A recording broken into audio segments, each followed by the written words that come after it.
Welcome into the Grace Point Daily podcast. My name is Jeremiah Johnson. This is season 2, episode number 20, going to be a verse by verse with Rick Maynard. What we do on the verse by verse, we go through the Word of God, we break it down, we dive in deep. And so we encourage you, get in the Word. The Word changes your life. The Word gives you direction, and the Word is just simply awesome. So Rick Maynard, how are you doing today, sir? I'm good. Good morning. Glad to have you here, taking us through the Word each and every week. Before we get into it today, we want to encourage you guys, as always, to like, share, subscribe. Tell someone else about the Grace Point Daily podcast. We just want to give you daily encouragement for your daily walk with Christ. We do that in a variety of ways. We have Grace Point with Greg and Kelly. We have the verse by verse. We bring in people for interviews, sharing their testimonies and stories. We have the retro series, all kinds of good stuff here at the Grace Point Daily podcast. We hope that you will check out all the episodes. You can even go back and listen to the whole archive. Well, we are in 1 Kings Chapter 8 with Rick Maynard, and we're going to dive right into it. Okay. If you're a regular listener, then you know we're in the middle of Solomon's prayer of dedication for the temple. We break that down, and it's not that you have to analyze everybody's prayer, but if there's a prayer in the Bible, it must be meaningful enough that they decided it needed to be there. So we're just going to keep reading. If you need to catch up, you'll just have to go back and find where we were before. But verse 28, 8:28 says, "Yet give attention to your servant's prayer and his plea for mercy. O Lord my God, hear the cry and the prayer that your servant is praying in your presence this day." So it's not that the temple was the only place for God's presence. We've talked about that before, that his presence is everywhere. But, you can walk and look at that temple and say, man, this is a beautiful place. And you can go on and on about how magnificent the temple was. But it represented God's presence. And yes, God's presence was there. And they went into the Holy of Holies and all those kinds of things, but it's just not the only place for God's presence. People all over the world didn't have to walk into that place to get an answer to prayer or to feel God's presence in their life. And it goes back to that, our feeling sometimes that as denominations, we were just kind of talking about that, but as denominations, how, we don't have it all. But almost every denomination, they would say they don't feel that way, but somewhat they do. Right. I mean, it's kind of like, this is my opinion, and if it wasn't my opinion, if I found out my opinion was wrong, I'd get another opinion. So every denomination has their feelings about all these different things, but this was a place of prayer and a place of sacrifice. And I wrote down a statement. I think I actually put it on Facebook here a while back, but the statement says, God doesn't need a place to live. We need a place to visit him. So you're not building the church, or in that time the temple, so that God has a place to live and he can't be anywhere else in that situation, but it was built as a place to visit him, a place to go in and sacrifice and prayers. Many people have a place that they pray and a place that they study, and that place means something to them. So it did have great meaning, but overall, it wasn't the only place for God's presence. 8:29 and 30, "May your eyes be open toward this temple night and day, this place of which you said, my name shall be there, so that you will hear the prayer your servant prays toward this place. Hear the supplication of your servant and of your people Israel when they pray toward this place. Hear from heaven your dwelling place, and when you hear, forgive." And he talks about crying out, and there was a couple of, I don't even know where these came from, but, if you ask, what's the definition of prayer, you would get all kinds of, communication with God, or time when God speaks to me, or a time when I ask things from God. You get all kinds of things, but one of the things the prayer has to do with, it says to judge oneself. The prayer is a time that you examine yourself, that you line yourself up. If you're praying for something specific, you pray, that your will be done, Lord, in this situation. And if I've got a problem, and I've talked about this a lot, but if I've got a financial problem, the first place I need to look is myself. People get a financial problem, and the devil is attacking my finances. And it's like, no, maybe Visa is attacking your finances. I mean, so we do have to look inward. If it's a health issue, if you're dealing with health, number one, you look and say, if I'm smoking and I'm having lung problems, I shouldn't be praying for God to heal my lung problems if I'm not willing to quit smoking. So Right. we examine ourselves. We look first to see if I'm in alignment. And then if you are in alignment, I mean, doesn't mean we're perfect, but if I'm in alignment and I'm paying my tithes and I'm doing everything and I'm giving and I feel like I'm doing what God would have me to do with my finances, then I look, it's something else. Right. It's not God punishing me or God allowing me to be punished. So, so to judge yourself, and then supplication, the definition for that says to ask a favor, not because I deserve it.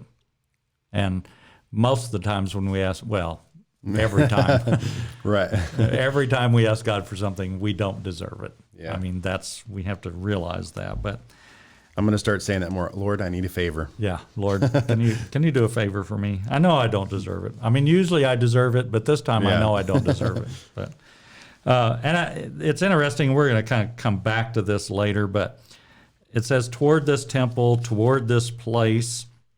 It's not just prayer within the building. And let me read. This is out of Daniel 6:10. It says, "Now when David learned that the decree had been published, he went home to his upstairs room where the window opened toward Jerusalem.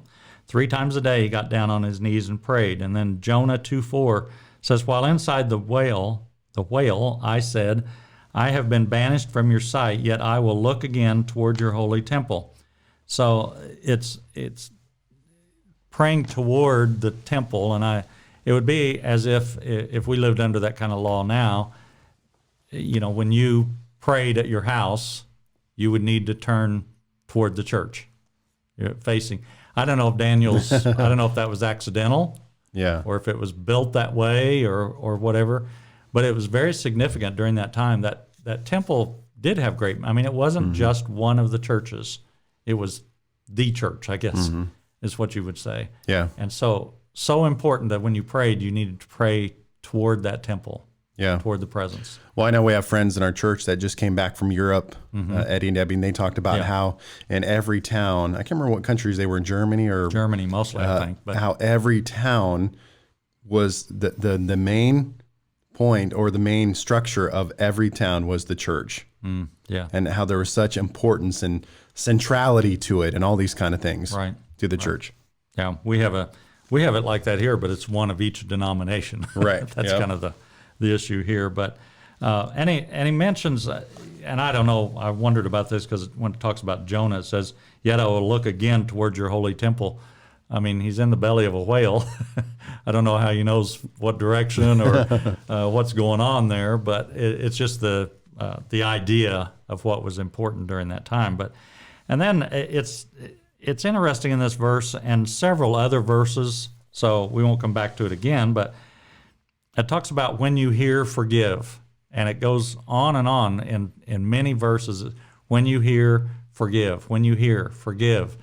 And I just couldn't help but think how important that is. And I said, even in my life when I wasn't serving God like I should, I don't really think I got away from God. I was having this discussion with Carla the other morning after worship practice. I was drinking, not every day kind of thing, but on the weekend as a teenager. I was drunk when I was 13 for the first time. I took acid when I was probably 15 or 16, 2 or 3 times with a friend of mine. And even though those things weren't right, I hadn't really turned away from God. It was always every night, and I know this sounds terrible, but every night I was like, Lord, forgive me. Lord, forgive me. I knew it was wrong, and I was afraid to go to sleep. I was afraid I'd go to sleep, die, and go to hell. I mean, that's the way we were taught, that's the way God judges. It's like I think the way I was raised is that God had a giant eraser, and if you're really good, he wrote your name in the book that day. And then he was flip-flopping quite often. Back and forth, Yeah. But forgiveness was so important, and even in my times of not serving the Lord, and I still do. The last thing I say, really, in my thoughts or whatever every day is, Lord, forgive me, because I know that during the day, sometime I said the wrong thing, I did the wrong thing, I thought the wrong thing. I ask for forgiveness every day. And I've heard people say, we don't have to do that. Yeah. That he did that on the cross. And so once forgiven, always forgiven kind of thing. And so I've heard people say, you don't ever have to ask for forgiveness again, because he forgave your past, present, and future. And I'm not so sure about that, but I also believe he doesn't have the giant eraser. Yeah. Writing it down and erasing it. The Lord's Prayer, right, involves the specific wording, forgive us. Yeah. Forgive us our debts, as we, so it's very important. And again, you'll see it in many verses as we read through here. But 31 and 32, when a man wrongs his neighbor and is required to take an oath, and he comes and swears the oath before your altar in this temple, then hear from heaven and act. Judge between your servants, condemning the guilty and bringing down on his own head what he has done. Declare the innocent not guilty, and so establish his innocence.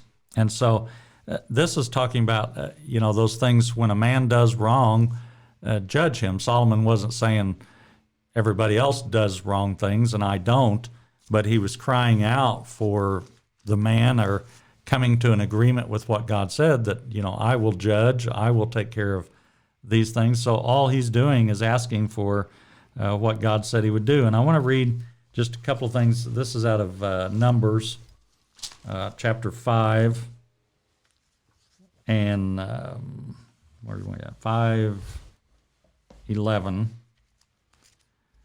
And it says, okay, let me find my place here. It says, and this falls under a test for an unfaithful wife.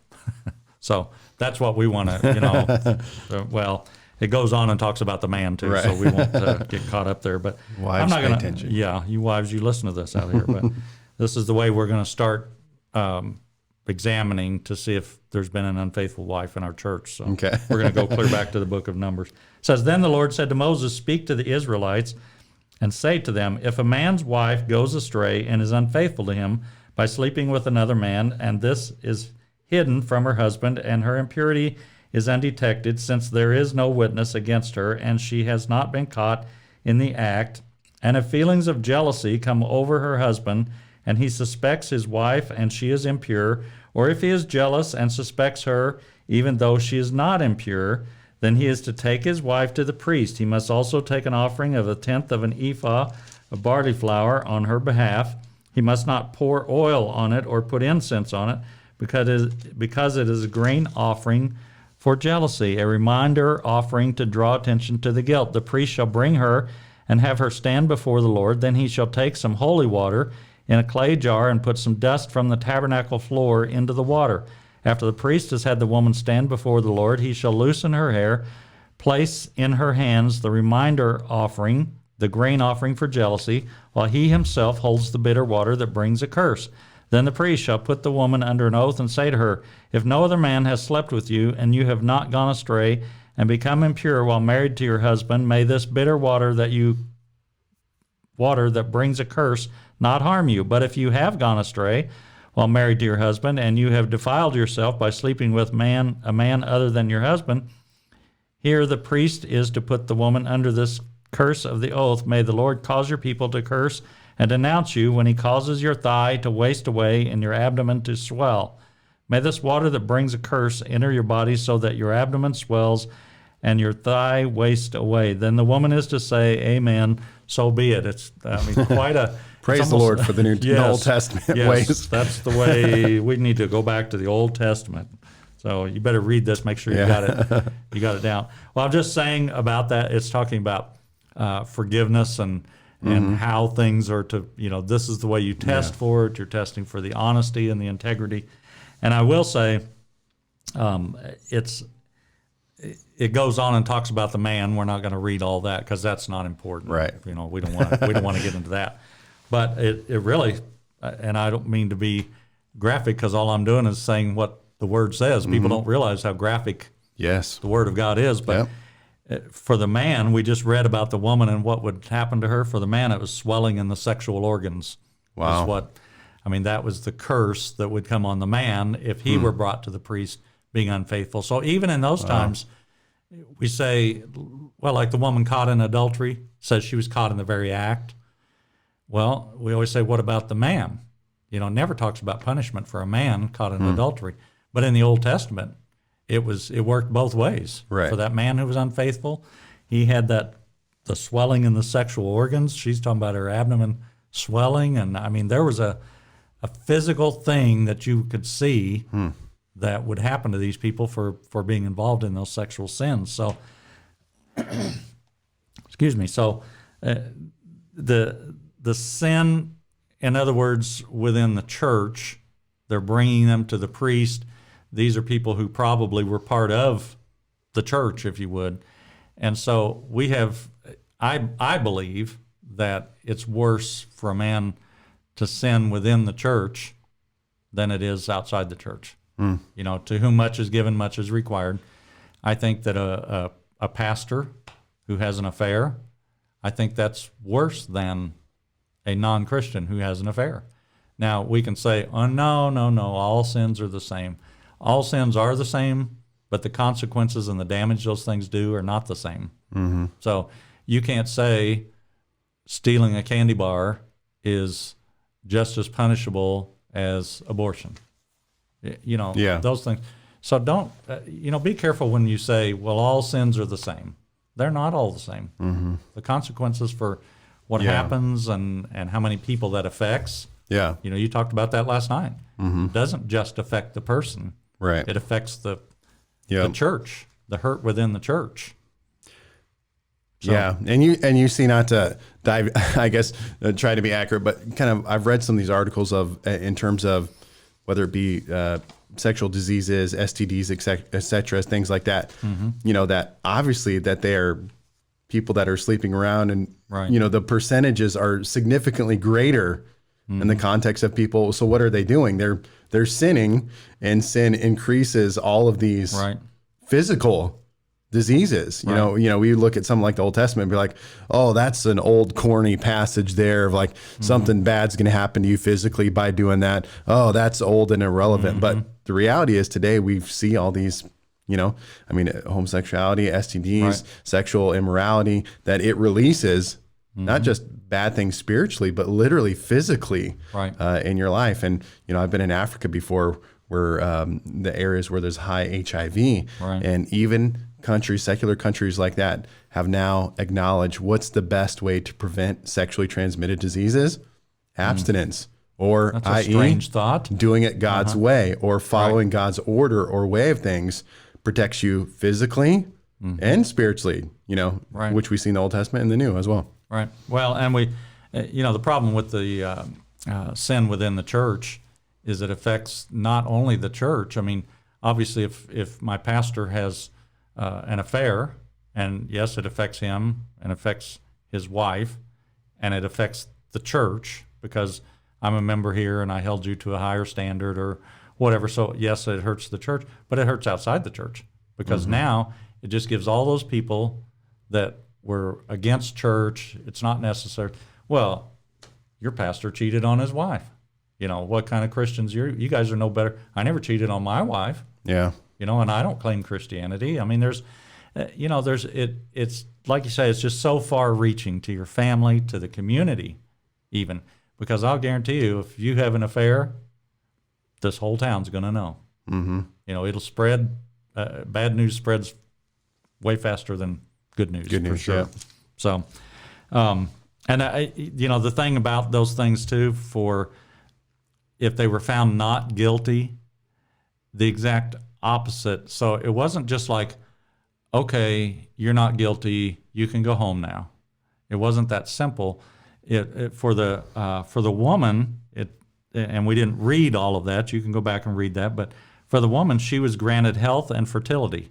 So it just talked about her abdomen swelling, her thighs wasting away. I believe that's probably part of a sexual type disease too. Yeah. I think that's a nicer way of saying it. But, yeah. It's a disease. But not only if she's innocent, it's almost like God is rewarding them for being pure. So because they had to go through this test to prove that they were pure, God grants them above what they may have gotten in their normal life. So for the woman, it says she's granted health and fertility, and for man, he's granted good health and blessed with children.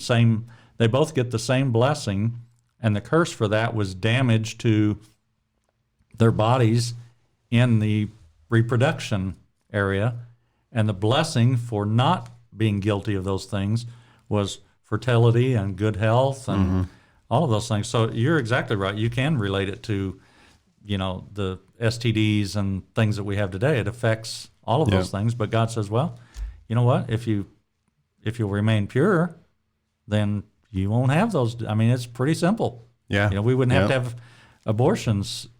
Most of those are, I don't have those statistics, but I would say most of them are single people that don't want a baby. They're not husband and wife. Most husbands and wives, if they have a baby, they usually keep it and raise it, and they might not have been planning on it. I can hear the argument from the other party regarding that, but that's the reality is majority of those abortions are not coming from, it's a husband and wife, kind of thing. It's coming from living lifestyles that are... Yeah.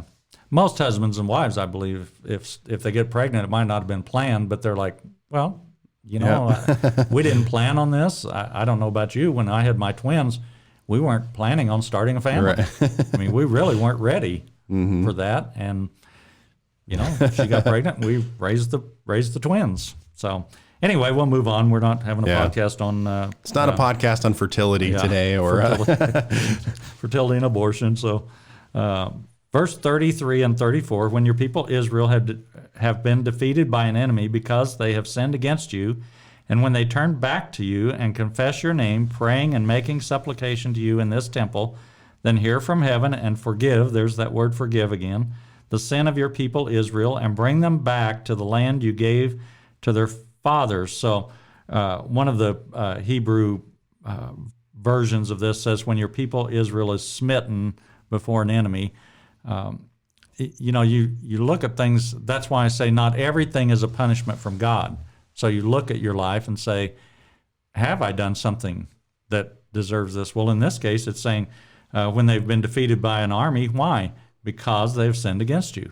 So many times, in especially Old Testament times, many times when those guys went out and fought and they lost the battle, they came back saying, Lord, did we do something wrong? And he was like, yeah, you did.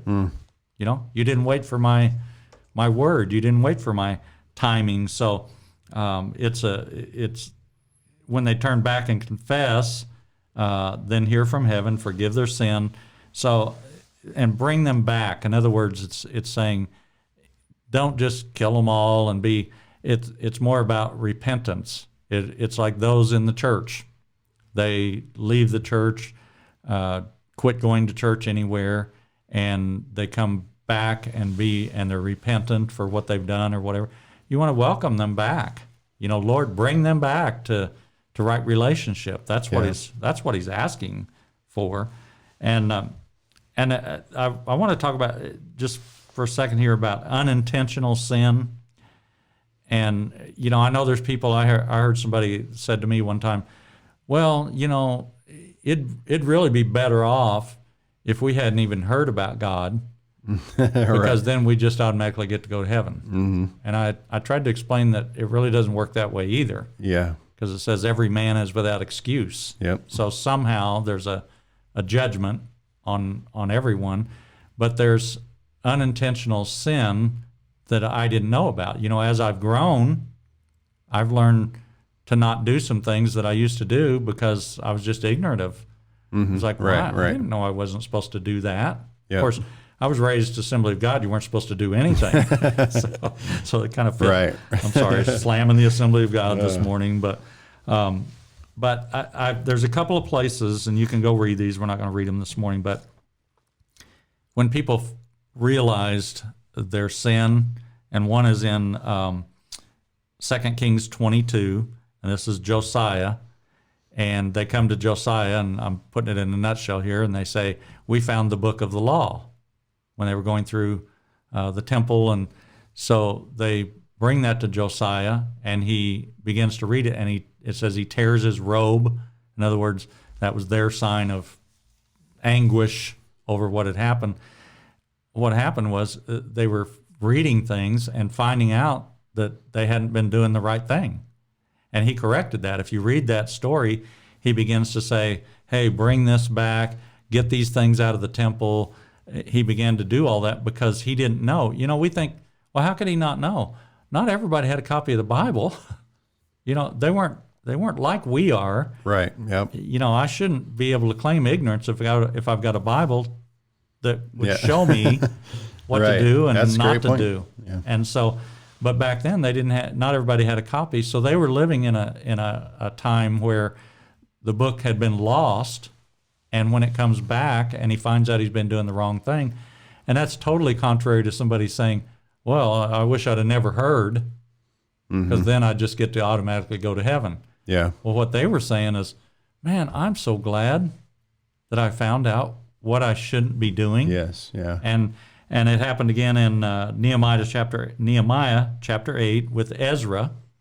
They found the book of the law. Ezra stands up and begins to read, for like all day. He's just reading and people are gathered around. And all day, and Ezra is repentant and the people are repentant because they begin to hear things, and it says in Ezra's case, somebody was explaining it. It's what we're doing here today. I don't know it all, but we're trying to not add to the word, but explain some things, talk Yes. about some things. So that teaching is so important. That's why if you want to say church is not important, well, look here they were so happy that they came to the church, in other words, Yeah. and found out, they wept because I didn't know I've been doing this, and God was unhappy, and I didn't know the difference. Mm-hmm. And so new converts who come to the church, they need somebody Yeah. to, in Ezra's case, he stood in the pulpit, in other words, Yeah. and read that. He was preaching a message. He might have been reading word for word, but people were attentively listening to that because they wanted to know. Yeah. We should want to please God so much that if there's something wrong, man, when I read the word, Lord, show me that I need to live differently in this area. If I'm in the church service, I don't know it all. When you Yeah. preach a sermon, I'm saying, Lord, Yeah. reveal things to me in that sermon. Not every sermon's going to fit me, but something in every sermon probably fits me. Mm-hmm. And so, Yeah.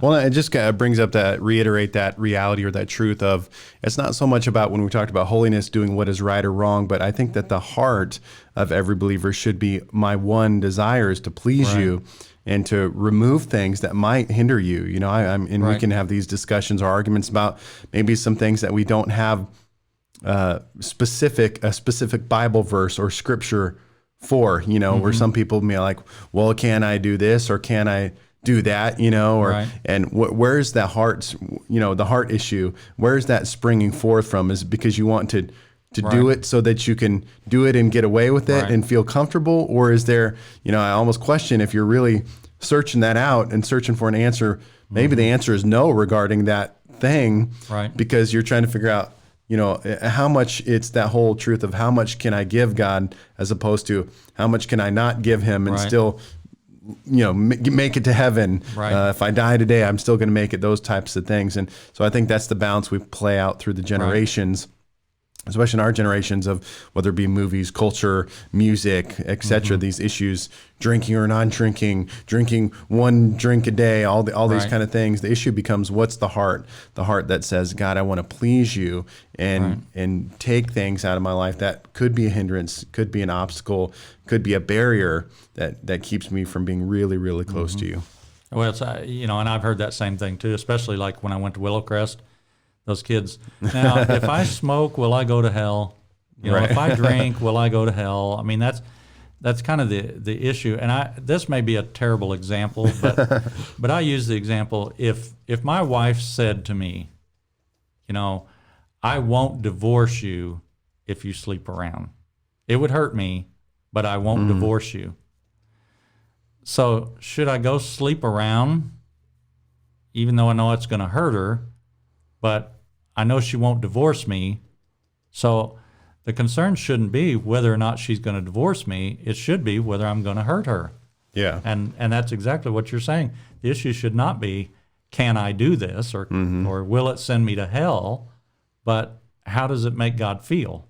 And do I not care about it, how he feels, as long as I still get to go to heaven? That's kind of that issue.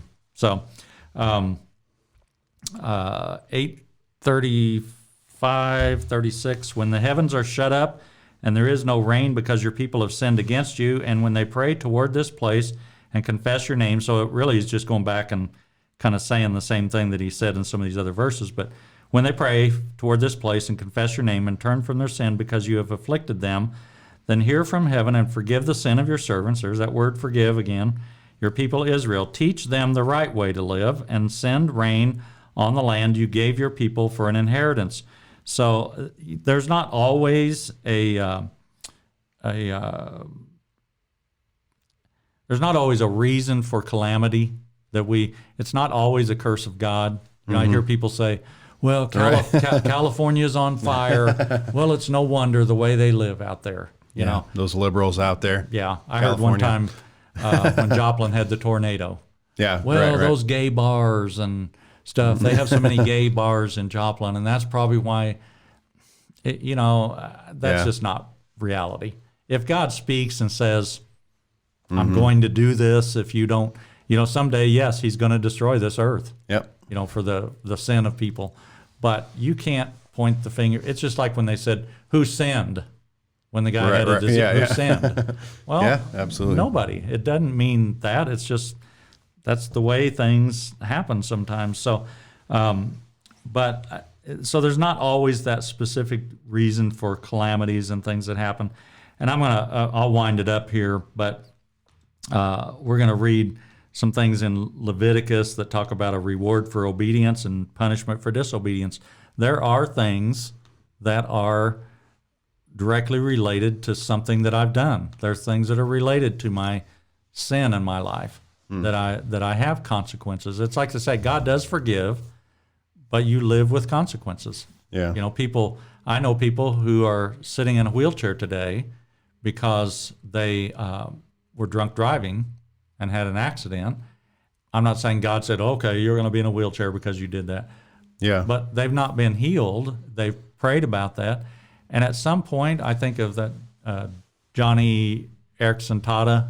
That's okay. Yeah. She was crippled from a skiing accident. She's not been healed. I have to wonder, and I wouldn't know without talking to her. But at some point, do you just say, "The Lord's not going to heal me"? I have this ministry that's based on. I probably have won more people to the Lord. I've influenced way more people in this cripple condition than I ever would have in another way. I'm not asking for God to heal me anymore. He's pretty much said no to that He's not going to do that. So I'm not asking for that anymore. But there are those things you can say that was a result of driving drunk. That was a result of something foolish that you did. So there are some things that are directly tied. And I'll finish with this. This statement, and I hear people say God doesn't bring things on us. God doesn't make you cripple. God doesn't make you sick or whatever. But it says here, when they turn from their sin, why? Because you have afflicted them. There are things that the Lord brings on, and I've always said it's that fine line between does God cause it or does God allow it? And I'll give my example that I've used many times. If you're standing out here next to the road, getting ready to cross the street, and there's a car coming down the street, and I'm standing there, and I realize that you're going to walk out in front of that car. So I holler, get out of the way. There's a car coming, and you move. That would be what the normal person. But what if I just stood there, and it's like, well, too bad, but Pastor Jeremiah is going to be run over by a car right out here in front of the church. So I wasn't driving the car, so I didn't cause it, but I allowed you to walk out in front of. So honestly, there's a very fine line between causing something and allowing something, and I don't think God's up there with this, point, oh, you're going to be sick today because you did this. Oh, you're going to have an accident because you did that. I don't believe it works like that, but I do believe God causes or allows, however you want to look at it, things in your life. And that's why we have to search ourselves every day. Search me, O Lord. Yeah. See if there be any wicked way in me. And I think that's why I don't want calamity in my life. Yes, I'll grow through that if that comes and I need to learn lessons, but I don't want it. But the first thing I'm going to do is say, now, Lord, have I done something? Yeah. Or is this just because there's sin in the world and it's something I have to deal with? So anyway, we're going to finish there. We'll read some of those things about reward and punishment for obedience and disobedience. So. Well, everything was flowing really good there, Rick. Now you got us all thinking all deep for the rest of the day. Man. We're going to be thinking about our life, our situation, the big, the little, like, is this my fault? Is it God's fault? And we're going to be totally stressed out now for the rest of the day. Yeah. Anyway. Well, it's always our fault. Right. that's the issue. So. Right. Hey, bless you guys. Thanks for listening to the Grace Point Daily Podcast, verse by verse edition with Rick Maynard. Again, we're going through the word just each and every week. Go check out those previous episodes, but check out 1 Kings chapter 8. Keep reading with us. Thank you guys for joining us. We'll talk to you next time.